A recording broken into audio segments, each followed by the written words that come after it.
I didn't want to admit that I was weak to people because I thought that people were either going to take advantage of me or shoot me down when I was at my lows. I realize now as I turn 30 that not only is that wrong, but that was what was damning and harmful to my own growth. Because no matter where you are in life, if you feel that any of this resonates with you, know that you still have a chance. These are lessons that can definitely save your life. And me realizing these helped me save mine.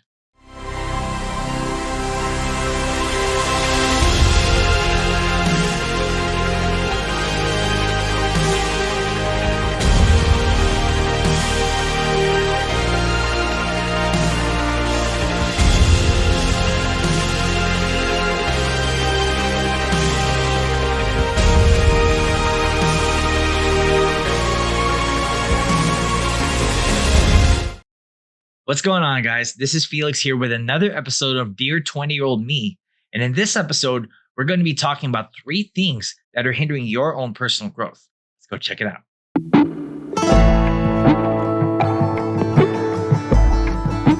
So one of the big traits that I developed growing up was being a massive walking encyclopedia. I became a know-it-all. And I became a know-it-all simply because of one big instance in my childhood. For some of you, this may as well explain why some of your behaviors tend to be the way they are.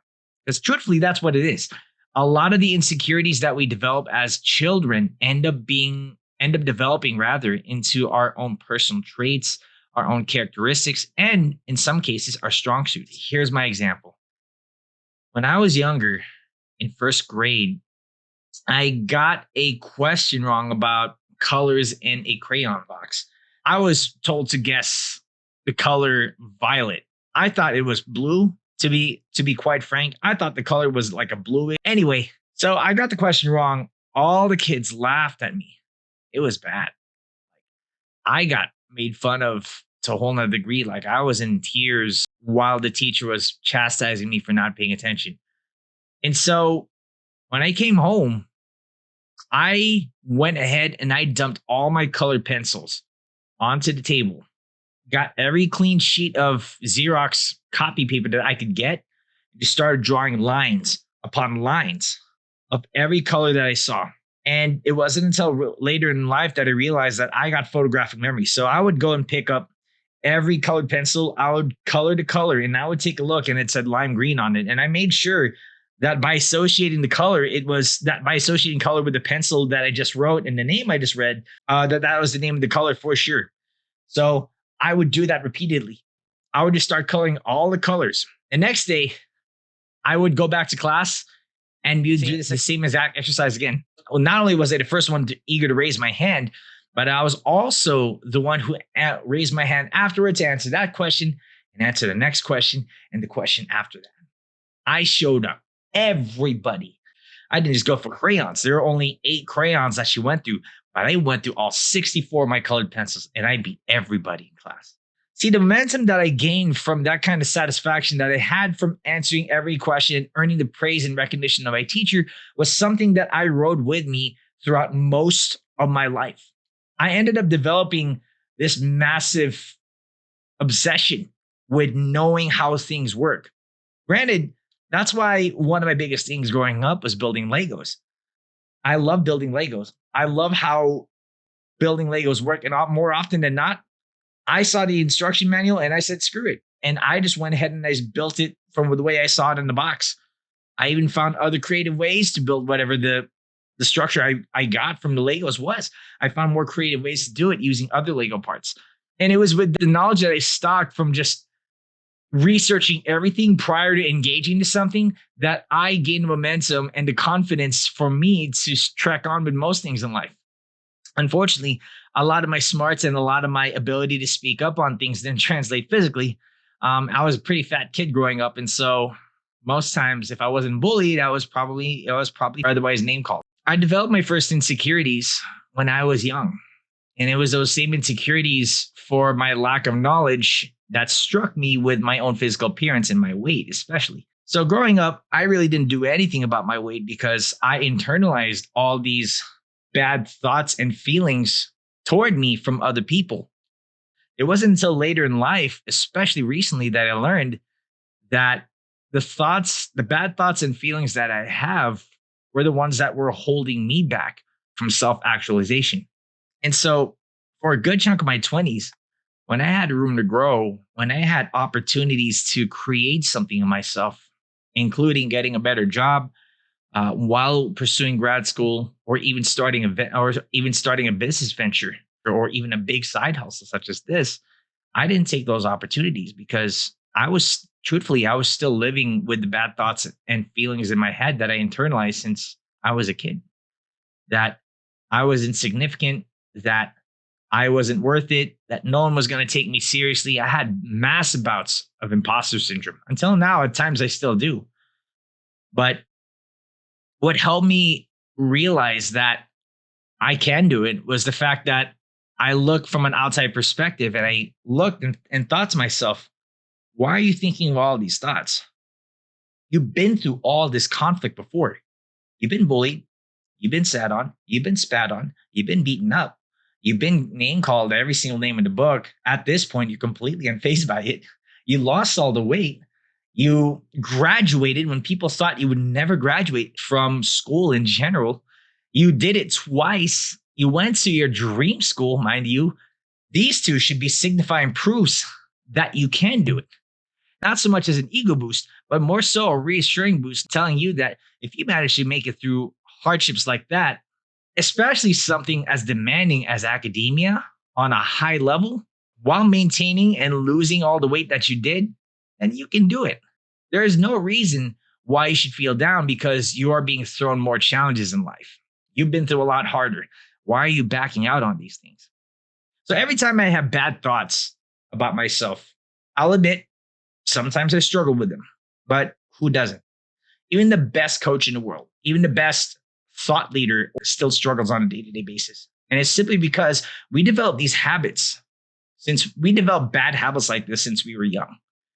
And truthfully, habit is something that you take a lot of practice getting rid of. Just like anything in life, practice, meaningful practice, not just practice, right? There's a big difference between practice and meaningful practice. Makes a lot more perfect than just mere practice. If you're making more thoughtful moves and maneuvers, and you're learning from all the mistakes that you have without internalizing any kind of bad thoughts or behaviors that you were conditioned with as a kid, in other words, you let the mistakes and the effects of mistakes burn you, then you strive towards the path toward perfection. One of my favorite quotes of all time is from one of the most winning coaches in all of National Football League history. His name is Vince Lombardi. The quote goes, "Perfection is not attainable. If you can chase perfection, you can catch excellence." Not only is this something that I've truthfully used with like all my papers and essays in order to get me through school, but this is a mantra that I've more or less lived my entire life by. Going through my 20s, my biggest goal was to feel a lot less sorry for myself. I didn't learn until I was 19 that misery attracts company. What I mean by that, simply put, I was the kind of guy who used to post a lot of very depressing things on Facebook. I thought I was going to get a pity party. I thought that people were going to feel sorry for me and want to help me out. And I just wanted attention that way. But instead, I ended up getting a lot more annoyance because all I did was just complain about my problems and not do anything about it. People got so annoyed and they just ended up just wanting me out of their life, which made me feel even more worthless and made me feel even more sad about myself. But it was through realizing that I did those things and that I have the capacity to do something about it that I decided to make maneuvers to lose a lot of weight and two, finish college. But I did both of those things just to A, shut people the hell up, namely my family, and B, so that I could prove a lot of people wrong outside of my family. So that it all goes back to point E, which is to shut them the fuck up. I didn't go with my own meaningful intentions. I went with the intentions of pleasing other people. As much as it sounds like you're telling them to shut the fuck up and you're telling them to get off your back, in a way, it's still you pleasing other people.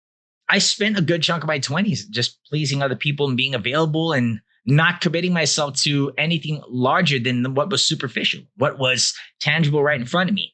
It was through this that, despite having these feelings of not feeling fulfilled, that I didn't feel like I was worthy enough And I felt I was too inadequate enough to really start something and become something big. I always had dreams, and I always had this goal of leaving a legacy.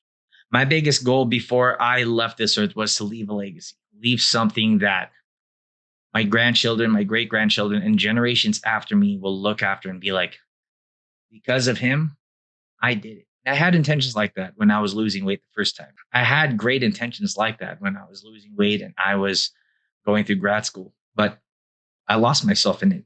I lost myself deeper in my insecurities because I thought I could handle all this by myself. In my last video, I talked about how the big reason why I wasted a lot of my 20s was because I didn't ask for help. I didn't ask for help. Simply put, I didn't put myself around a lot of people because I thought I had it. But the reality of the situation was I didn't have it. And I didn't want to admit that I was weak to people because I thought that people were either going to take advantage of me or shoot me down when I was at my lows. I realize now as I turn 30 that not only is that wrong, but that was what was damning and harmful to my own growth. If I could talk to my 20-year-old self again, these are 3 things that I would tell my 20-year-old self. Number 1, you rely on the same old habits. I'll admit, at times I'm still guilty of this. Like I mentioned at the very beginning of this video, I have this habit of trying to be a know-it-all, of trying to look things up, of having Google be my friend. So half the time, if I'm around people, sometimes I tend to be on my phone. But it's not because I'm hitting anybody else up or just reading random stuff. I'm actually researching how things work. Fun fact about my high school days. When I was in high school, my class was the very first class to receive tablet computers. They're very small Lenovo laptops. But we got to use these laptops in the middle of class for literally anything. Not only was it great, not only was I a much faster typist, but I was also, but it definitely, not only was I a much faster typist when it came to taking notes, but for keeping myself up in class so I don't fall asleep, it was definitely useful. Looking at Wikipedia saved my ass dozens of times. You have no idea how many Wikipedia articles and Encyclopedia Britannica articles that I looked up on the internet just because I was simply more fascinated with that than the actual lesson. Wikipedia and just Google in general. I would click on links of information all the time in class, no matter what class it was. And I was more fascinated with that than I was with the actual class. It was from doing that that I ended up fueling my obsession over becoming a more reliable walking encyclopedia. More often than not, whenever people would ask questions, I'd usually come up with the answer for almost anything. Sometimes I wouldn't even think, or I wouldn't even let them complete their question. I already knew the answer because I wanted to be super duper uber reliable. But it was through being super duper uber reliable for other people that I wasn't reliable for myself. And so my habit of trying to be a know-it-all and trying to research things and trying to have everything on lock and trying to get everything planned was what was holding me back. I ended up not calling for help when I needed it. I ended up wasting a lot of time. I ended up overthinking everything. Did I miss this detail? Did I miss this part of the plan? What if this happens? What if that happens? I ended up ruminating with a lot of bad scenarios that more or less didn't really happen, except in my head.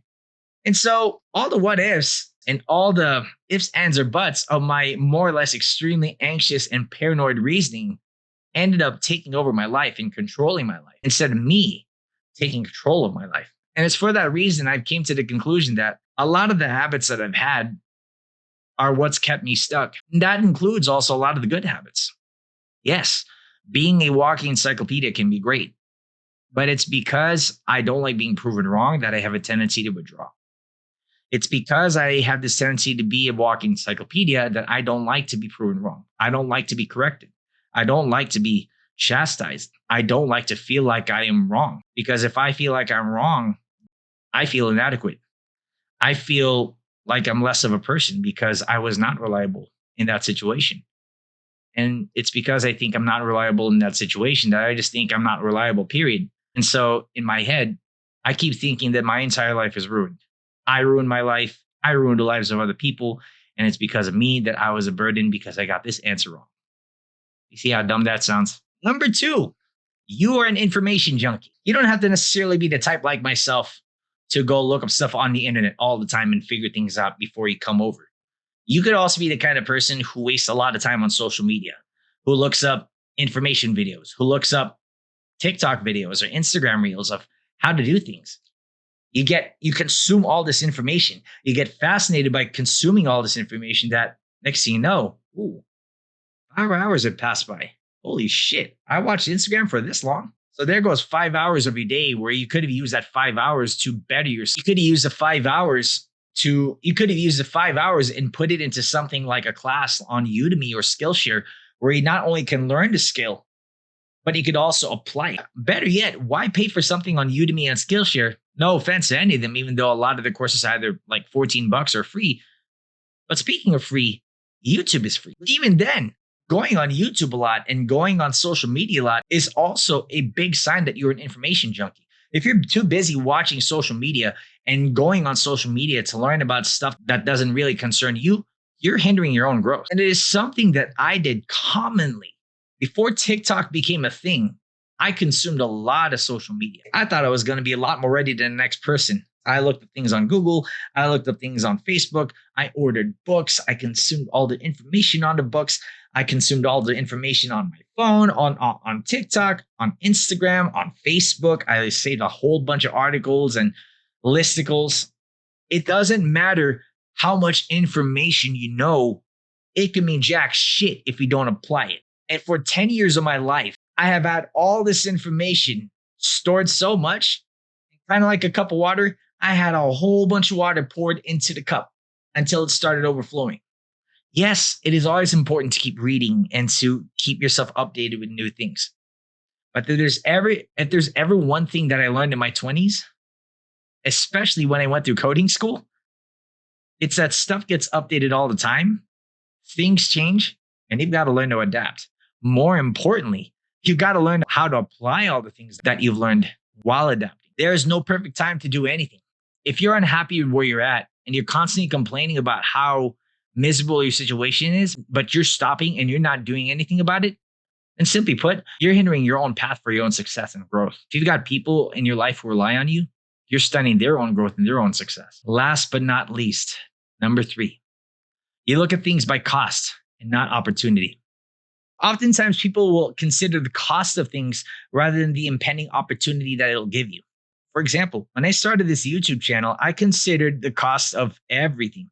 I considered the cost of buying the camera that I'm using to film this entire thing, the cost of buying this mic, the cost of buying the mic stand and the condenser that came with it, the cost of my laptop, the cost of the lights that came around. I thought it was too much. I didn't want that responsibility because I thought that I was going to get too overwhelmed with that responsibility. Because I thought way too much of the cost and any of the responsibility that came with the cost, I stopped myself from giving myself the opportunity to make something big of myself. I considered the cost of getting made fun of or getting heckled or getting told I sound funny or getting told I look funny or getting told I make weird faces or getting told I just wasn't adequate enough. I let those beliefs hinder me because I considered the cost of the consequences that came with them. I could have built my more fulfilled self, build my happiness, build my fulfillment, build my self-attainment. These are the things that came through looking at the opportunities that any situation can hold instead of the cost. No matter where you are in life, always know that there's always plenty of room for you to grow. It's never too late. You can always start today. The mistakes and the lessons you make today will all be a part of the valuable experience and lessons that you can offer others tomorrow. For that reason, keep going, keep growing, keep learning. We'll see you on the next video.